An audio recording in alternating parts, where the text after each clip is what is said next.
resulta de las actividades más placenteras para mí que me recomienden lecturas, que me recomienden libros, y también de las cosas que más me gusta es recomendarle a las personas que nos unen por los afectos lecturas que nos acompañan en estas horas. Y creo que es muy pertinente proponerle esta novela de Fabiano Massimi, El Ángel de Múnich, que narra a manera de novela detectivesca todo lo que rodeó el asesinato de quien fuera sobrina y amante de Adolf Hitler, pero que retrata de manera perfecta esa Alemania de los tiempos previos a la emergencia brutal del nazismo. Y aunque no lo he leído, les invito a buscar este libro, que se lo vamos a mostrar en este momento, Instrucciones para convertirse en fascista, de Michela Murgia, y les propongo que busquemos juntos esta lectura y juntos la hagamos. Esta es una manera de expresarle nuestro afecto, nuestra solidaridad, y reciban a través de nuestro abrazo la más cálida de la bienvenida aquí, a la patria del libertador Simón Bolívar y a la patria de nuestro comandante infinito Hugo Chávez.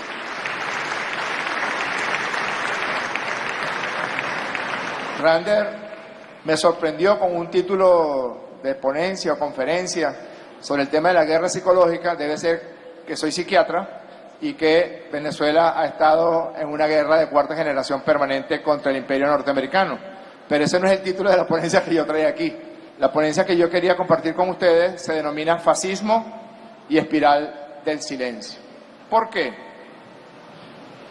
Primero, creo que debemos, antes de meternos en algunos vericuetos psicológicos o psicologistas o de interpretación desde el área de la salud mental de los elementos del neofascismo, del ciberfascismo y el uso de las redes sociales para la promoción del odio, tenemos que partir de algunas verdades de perogrullo. La primera, el fascismo no es otra cosa que la expresión política de una crisis del capitalismo, de una causa eminentemente económica.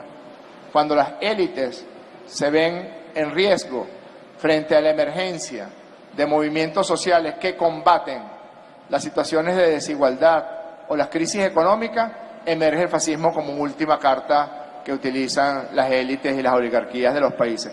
Ese es el elemento, digamos, que no nos debe llamar a engaño. Segundo, como lo dijo Arthur Miller, después de la Segunda Guerra Mundial, todos los gobiernos de ultraderecha, de derecha y de tinte neofascista han contado con el aval, con el apoyo y con el entusiasmo de los gobiernos estadounidenses. No hay un solo gobierno de derecha en nuestro continente que no haya sido avalado, empujado, impulsado por los gobiernos de los Estados Unidos. De allí ese chiste macabro de por qué en los Estados Unidos no hay golpe de Estado, porque en los Estados Unidos no hay embajada de los Estados Unidos.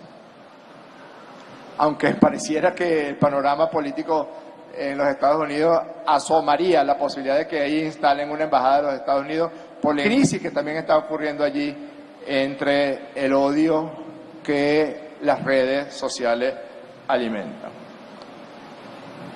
Sería fácil identificar el fascismo en nuestros días si el fascismo tuviera los tintes comunicacionales que tenía en la década del 30 y en la década del 40. Miren lo que dijo este prócer, amado por la derecha española, Vox, PP, PNV, como se llamen. Este prócer dijo esto: salvaré a España del marxismo, cueste lo que cueste. No me importaría matar a media España si tal fuera el precio a pagar para pacificarla. Francisco Franco. No entiendo cómo le dieron el premio Nobel, si se lo dieron a Winston Churchill, si se lo dieron a Barack Obama. No entiendo cómo le dieron el premio Nobel de la Paz. Pero lo que sí le dieron fue bases norteamericanas en el territorio español, y a partir de allí le perdonaron sus deslices fascistas y nazistas en la Segunda Guerra Mundial.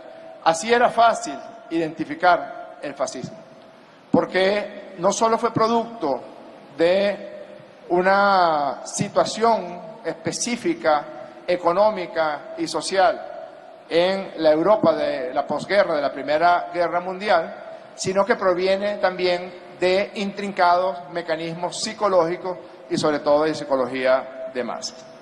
No sé si conocen esto.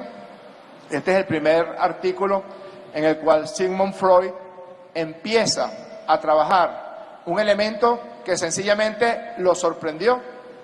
En sus primeros escritos de inicios del siglo XX, 1904, 1907, Freud empieza a trabajar la definición de lo que después todos conocemos como el aparato psíquico, ese interjuego de fuerzas psicológicas que en última instancia determinan la personalidad. Y Freud señalaba que el ser humano se regía por un principio fundamental, que era el principio del placer. Y cuando hablaba del principio del placer no solamente se refería al elemento erótico, al autoerótico, sino a la búsqueda de satisfacción de las necesidades cuales ellas fueran. Comer si tienes hambre, reírte si tu madre se acerca y te acaricia, dirigirte hacia aquellas zonas que no te produzcan disconfort. Y Freud se mantuvo todas las 2 primeras décadas del siglo XX defendiendo que todos los seres humanos nos regíamos específicamente por el principio del placer. Solamente debió ocurrir el horror de la Primera Guerra Mundial y sobre todo la emergencia de una nueva forma o de una forma novedosa de atención de la política en los movimientos fascistas en Alemania, en Austria, en el este de Europa y luego en Italia y en España, para que Freud dijera: no solamente puede haber o no solamente debe existir en el ser humano el principio del placer, tiene que haber otro principio igual de poderoso que está en constante contraposición con el principio del placer, y lo llamó principio de destrucción o principio de muerte. Y esta es la foto original del artículo de Freud de 1921.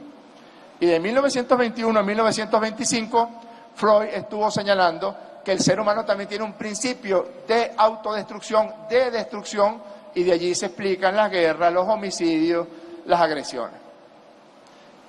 Atentos a esto, porque del principio de destrucción que todas las personas tenemos, Freud señala que si se libera desde el punto de vista social ese principio, aparecen movimientos que están reñidos con la propia preservación de la especie humana.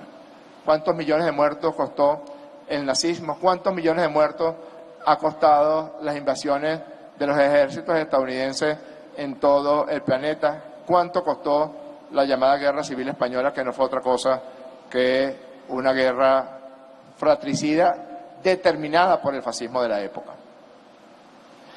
Y ojo y atentos al principio de destrucción, porque siendo un mecanismo mental muy poderoso, es a lo que recurren en los actuales momentos los dueños del mundo, que son los propietarios de las redes sociales, que son 3, Mark Zuckerberg, Jeff Bezos y Elon Musk, y a los 3 los estamos combatiendo y a los 3 los vamos a derrotar aquí en la patria de Bolívar y de Chávez.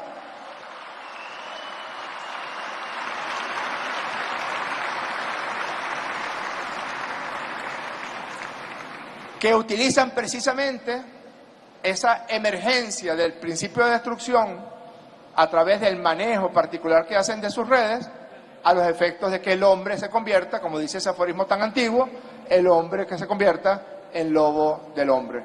El hombre para la destrucción y la mujer para el odio, para el cerco, para la mentira, para la ausencia de compasión, para la ausencia de solidaridad. Ese es el elemento principal que utilizan y que pone a personas a comportarse como autómatas, como zombies, y a considerar que la vecina de toda la vida que tienen 40 años conociendo se convierte de manera repentina y por acción coordinada de esas redes sociales en un enemigo a destruir.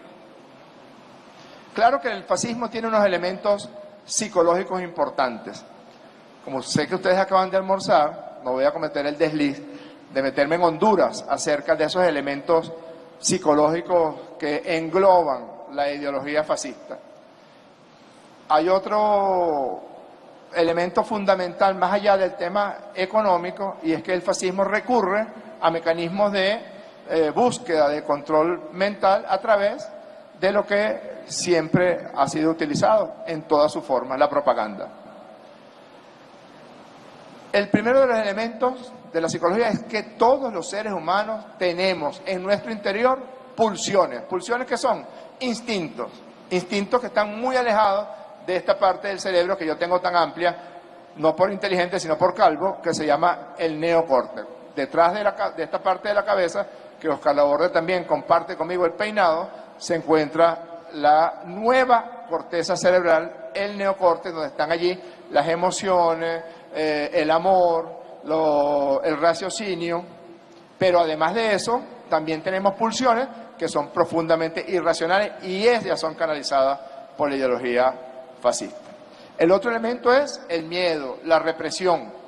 Siempre hay alguien que te está quitando lo tuyo, aunque no lo tengas, y esa es una característica fundamental de las llamadas clases medias, que son aspiracionales y que siempre son convocadas por el poder a defender lo que aún no tienen, pero a lo que aspiran. En el caso de la Alemania nazi fueron los judíos, fueron los comunistas. En el caso de España fueron los comunistas. En el caso de los gobiernos de los Estados Unidos de América también los comunistas, los musulmanes, los latinoamericanos, todo lo que sea diferente al supremacismo blanco. Luego se establece el mecanismo de alienación, de jerarquización, se identifica un enemigo y todos juntos, a través de una corriente completamente jerarquizada, vamos a la destrucción de ese enemigo, sea real o sea imaginario. El otro elemento fundamental de aparición del fascismo es siempre hay una amenaza. En los inicios de la Revolución Bolivariana, estos sectores que rápidamente emergieron como fascistas en la Venezuela de Chávez, en la Venezuela revolucionaria, que no vino a otra cosa sino a corregir la inmensa desigualdad económica y social de la Venezuela petrolera de finales del siglo XX, pero lo que más decían era, imagínense este nivel de barbaridad: Chávez te va a quitar tu casa, Chávez te va a quitar tu carro. Yo llegué a conocer gente que decía, es que me va a quitar el carro, pero si usted no tiene carro, ¿qué carro te va a quitar? Después dijeron, Chávez te va a quitar, ¿cuántos hijos tienes tú? 2, te va a quitar 1. La amenaza de que algo está, de que esto que viene a subvertir tu tranquilidad. Y eso ha sido una constante, no se crean ustedes, que claro, estamos en un nivel superior de agresión en contra de la Revolución Bolivariana, porque ahora se está involucrando un verdadero peligro para la humanidad, y así lo digo con todas sus letras. Las redes sociales son un peligro real para la existencia del hombre y la mujer en su condición de libres. Lo que está en ciernes es una verdadera amenaza de esclavitud en términos tan distópicos como las que fueron establecidas por Bradbury en su maravillosa novela Fahrenheit 451.